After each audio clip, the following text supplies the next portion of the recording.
नमस्कार। कैसे हैं आप सब?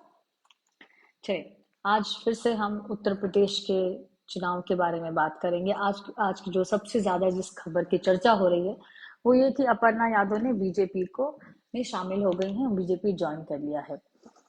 अब इसमें दो तीन चीजें आ रही हैं खबरें। मैं थोड़ा इंतजार कर लेती हूँ। अम, तो दो तीन चीजें इसमें सामने से आ रही हैं। वो ये कि कुछ कह रहे हैं कि ये बीजेपी ने अखिलेश यादव के घर में ही सेंध मार दी है। कुछ कह रहे हैं कि ये तो कब से चला आ रहा था, वो विष्ट थी पहले, और योगी से उनके जो मिलते जुलते विचार थे, जो उनका मिलना जुलना था, वो भी काफी समय से मीडिया में आता रहा था। और साथ ही साथ सबको पता है कि किस तरह से अखिलेश यादव और उनके जो सौतेले भाई हैं, प्रतीक यादव के बीच में सब कुछ ठीक नहीं है। तो पहला जो चीज सवाल उठता है कि क्या अपर्णा यादव का बीजेपी में आना कुछ फायदा करेगा बीजेपी को? जी हाँ, करेगा। क्योंकि चुनाव जो होते हैं वो वर्णन नैरेटिव का गेम होते हैं। आपको बताया जाता है और आप उस नैरेटिव को समझते हैं, कुछ उसको उस पर विश्वास करते हैं, और उसके बदौलत आप अपना वोट निर्धारित करते हैं। उसके भी बदौलत भी वोट निर्धारित करते हैं और आप अपना नेता चुनते हैं। तो यहाँ भी जो पहली बात निकल के आएगी वो ये कि ये अखिलेश यादव अपने घर को ही, अपने कुनबे को ही नहीं बचा पाए। क्योंकि कोशिश तो उनकी पूरी ये भी रही थी, आज वो जो भी कहें, पर अपने चाचा से जिस तरह से उन्होंने उसको मिलाया, जो अपने पुराने जो जो भी नेता थे जिनसे उनकी रंजिश चल रही थी उनको वापस मिलाया, ताकि कहीं भी वोट बटे ना। लेकिन जब घर में ही सब कुछ ठीक नहीं हो, when your house is not in order, तो ऐसी चीजें बहुत दिन तक नहीं चलती। और ये शायद ये किले का दरवाजा अंदर से ही खुल गया। तो अपर्णा यादव को जो बीजेपी उन्होंने ज्वाइन किया है, तो उसकी ये बात तो जरूर होगी कि क्यों अखिलेश यादव, जब सारे जितने सारे लोग आ रहे हैं भर भर के, पैराशूट ड्रॉप हो रहे हैं, इंपोर्ट हो रहे हैं, उनको टिकट दे सकते हैं, और वो कह रहे हैं हम 400 सीटों पर लड़ेंगे और क्या क्या। तो फिर अपर्णा यादव को टिकट देने में उनकी क्या मजबूरी थी? अब इससे ज्यादा क्या हो सकता है कि शायद वो अपने भाई को उसका हक नहीं देना चाहते थे। ये तो जरूर कहेंगे लोग। ये तो जरूर कहेंगे कि साधना यादव की जो जो उनकी स्थिति रही हुई है, जिस तरह से उन्होंने अखिलेश यादव के नेतृत्व में अपने अपने बेटे को राजनीति में लाने की कोशिश की और विफल रही। जबकि मुलायम सिंह यादव ने काफी कोशिश की थी, लेकिन ऐसा हुआ नहीं, क्योंकि अखिलेश कभी नहीं चाहते थे कि उनका सौतेला भाई राजनीति में आ जाए। और अखिलेश ने ये होने नहीं दिया, और वो कभी नहीं हो पाया। और इसी बीच आए अपर्णा यादव, जो 2017 में पहली बार कैंट से चुनाव लड़ी रीता बहुगुणा के खिलाफ, जो बीजेपी में अभी भी है, और हार गई। और ये उनकी पहली शुरुआत थी राजनीति में।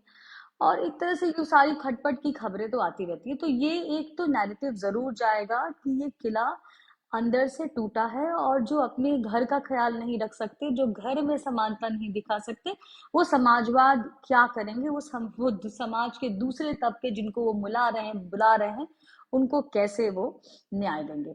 तो पहली बात तो यही। बट दूसरी बात ये भी है कि क्या ये इतनी बड़ी नेता हैं कि ये स्वामी प्रसाद मौर्य और दारा सिंह जो छोड़ के गए हैं, क्या ये उनका विकल्प हो सकती हैं? तो नहीं, ये इतनी बड़ी नेता नहीं है। अभी तो उन्होंने शुरुआत ही की है। स्वामी प्रसाद मौर्य को एक अरसा हो गया अपनी जाति की लड़ाई लड़ते हुए, उनकी बात उठाते हुए, तो उनको हम नहीं इनसे कंपेयर कर सकते। लेकिन ये दो अलग अलग बातें हैं। जहां स्वामी प्रसाद मौर्य का राजनीतिक फायदा शायद अखिलेश को हो, वहीं मुझे एक पॉलिटिकल एनालिस्ट की तरह से मुझे नहीं लगता कि अपर्णा यादव का बहुत राजनीतिक फायदा, जो वोटिंग स्प्लिट होता है, वो फायदा होगा, वो मुझे नहीं लगता है। लेकिन एक नैरेटिव तो जरूर जाता है, और उसको जरूर ही बीजेपी भुनाएगी, और भुनाना भी चाहिए। क्योंकि जिस तरह से अखिलेश यादव ये दिखाने की कोशिश कर रहे थे कि परिवार में सब कुछ ठीक है, तो अभी सब कुछ बाहर आ गया है। जब सब कुछ ठीक नहीं है तो वो सब आ गया है सामने। तो पहली बात तो ये हो गई। दूसरी जी जो ये कि इसके पीछे की कहानियां भी निकलेंगी, किस तरह से अखिलेश यादव ने मुलायम सिंह यादव को बेइज्जत किया, उनको स्टेज से लगभग धक्का दे दिया, कुर्सी छीन ली, अपने भाई को उसका हक नहीं दिया, अपनी जो सौतेली माँ है उसको कभी सम्मान नहीं दिया। तो ऐसी बातें आएंगे, और राजनीति में ये सारी बातों का मायना होता है। जब आप नेता हो, बड़े नेता होते हैं, तो आपके आचरण, आपके ढंग, आपका जीवन, आपकी शैली, आप क्या करते हैं, आप अपनी कथनी और करनी में आप में कितना अंतर है, इन सब बातों का महत्व होता है। और अखिलेश यादव के लिए भी ये महत्व होगा, ये वो जानते हैं। और ये तो बहुत ऑब्वियस है कि वो मानेंगे नहीं, लेकिन जानते तो जरूर है। तो पहली खबर तो ये थी यूपी से। ओबीसी वोट, बहुत सारे लोग मुझे मैसेज कर दे क्या इससे ओबीसी वोट को फर्क पड़ेगा। अगर मैं सच कहूँ तो नहीं, ये ओबीसी वोट के लिए नहीं है, क्योंकि इतनी बड़ी नेता नहीं है ओबीसी की अपर्णा यादव।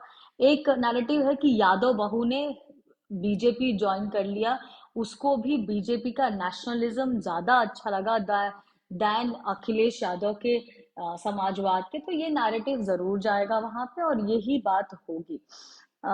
इसीलिए शायद उनको इतने तामझाम से लाया गया है।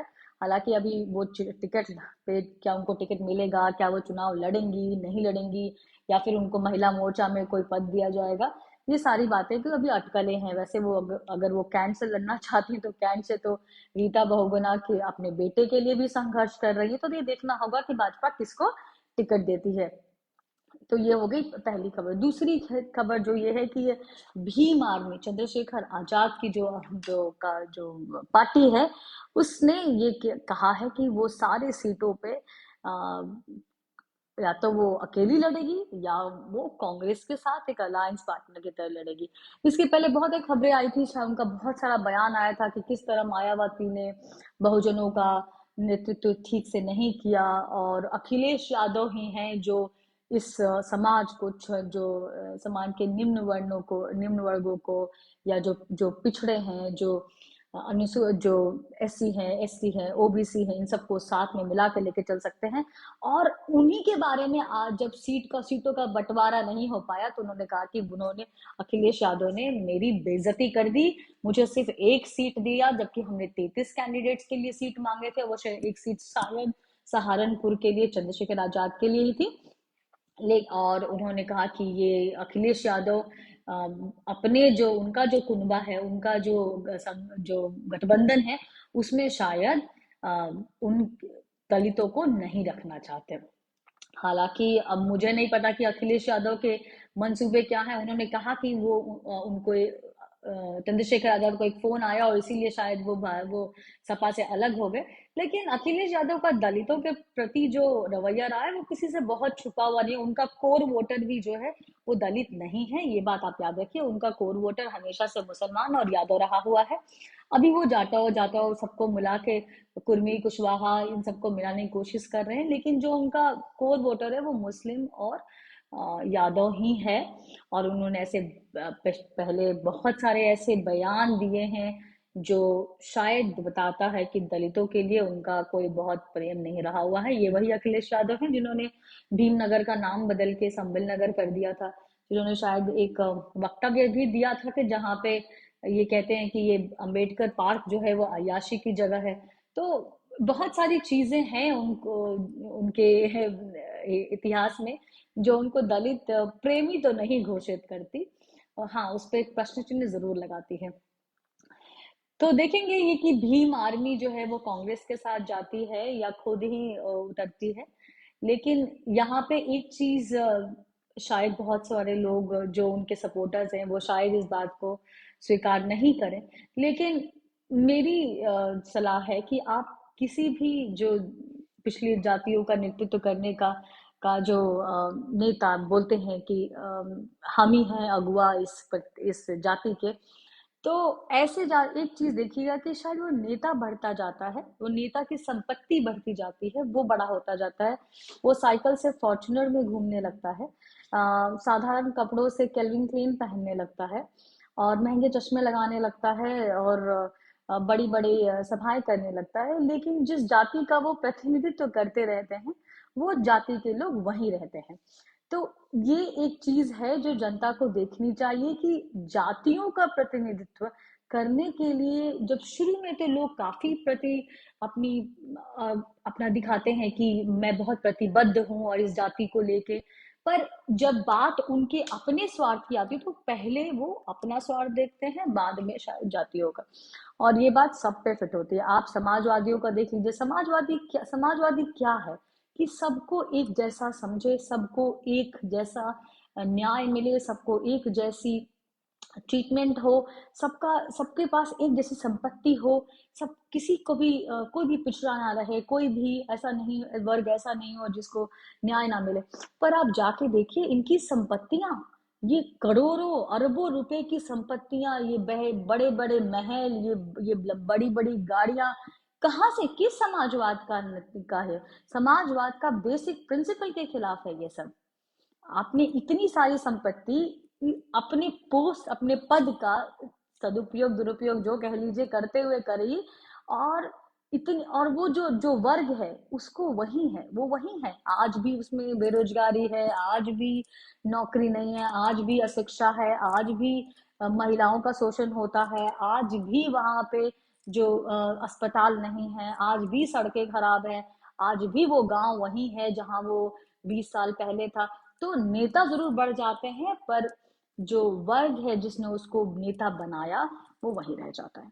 तो ये बात जरूर रखिए। अब ये बातें मैं आपको क्यों बता रही हूँ, क्योंकि चुनाव है और चुनाव में हर एक वोट बहुत बहुत कीमती होता है।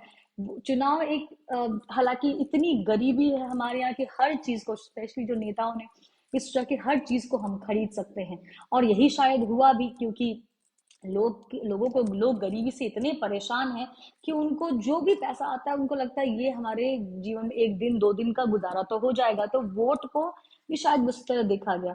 लेकिन आप एक याद रखिए कि एक गलत सरकार सिर्फ आपकी नहीं, आपके आने वाली कई पीढ़ियों के लिए भी अभिशाप शामिल हो सकती है। तो ये, आप एक पुरानी कहावत तो आपने सुनी होगी ना कि लम्हों ने खता की और सदियों ने सजा पाई।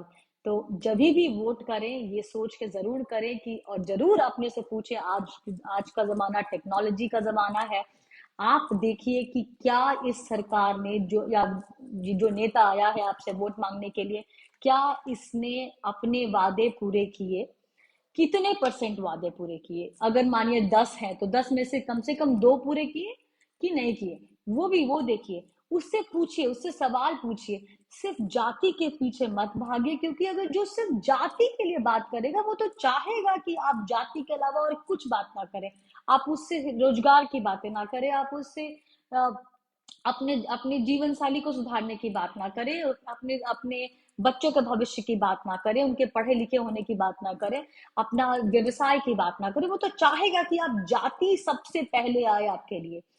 तो इस बात को जरूर ध्यान रखिए और अपना वोट सोच समझ के दीजिए। जिसको भी देते हैं उसको, उसके लिए एक बार जरूर माई नेता करके एक एक साइट है, एक ऐप है, वहां जाइए, वहां पे उस नेता का नाम टाइप कीजिए, देखिए कि उस पे कोई क्रिमिनल केसेस हैं कि नहीं है, उसकी कितनी संपत्ति है, वो उसने कितना कहाँ कहाँ से, उसका बैकग्राउंड क्या है, हिस्ट्री क्या है। थोड़ा तो कर ही सकते हैं, जब इंस्टाग्राम फेसबुक पे रह सकते हैं तो अपने वोट की कीमत जानने के लिए इतना तो कर ही सकते हैं। बाकी मैं आपसे मिलती रहूंगी और उत्तर प्रदेश की जानकारी देती रहूंगी कि कैसा है इलेक्शन। कल हम बात करेंगे गोवा के लिए, और गोवा में मैंने बात की है वहां के एक प्रत्याशी से, बीजेपी के प्रत्याशी हैं वो इस बार, और उनसे बात की है कि गोवा क्या चाहता है, क्या गोवा केजरीवाल की तरफ झुक सकता है या ममता बनर्जी की तरफ के पास कुछ भी खेलने को है गोवा में, या फिर जो लड़ाई है वो बीजेपी और कांग्रेस के बीच में है।